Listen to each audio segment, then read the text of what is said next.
স্ত্রীর সাথে সর্বোচ্চ সুন্দর ব্যবহার করতে হবে ভাইরা।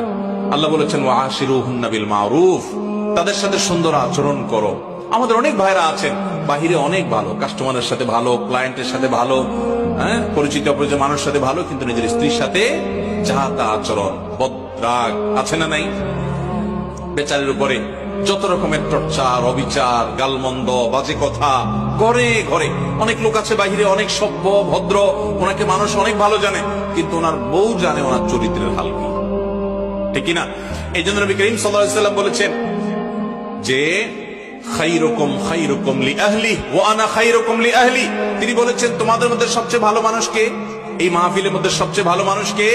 যে তার পরিবারের কাছে, কোন কোন হাদিস তিনি স্ত্রীকে নির্দিষ্ট করে বলে দিয়েছেন যে তার স্ত্রীর কাছে ভালো। অর্থাৎ স্ত্রী যদি বলে দিল থেকে যে আমার সাহেব, আমার স্বামী ওনার মতো মানুষ হয় না, উনি আসলে একজন অমায়িক ভালো মানুষ, এই সার্টিফিকেট যদি বউয়ের কাছ থেকে নিতে পারেন তো আল্লাহর কাছেও আপনি ভালো নিতে পারবেন। সবাই যায় বাসায় বউকে জিজ্ঞাসা করবেন যে হাদিসের ভাষ্য মতে তোমার সার্টিফিকেট ছাড়া আমি ভালো হওয়ার সুযোগ নাই, আসলে আমি মানুষটা কেমন বলো।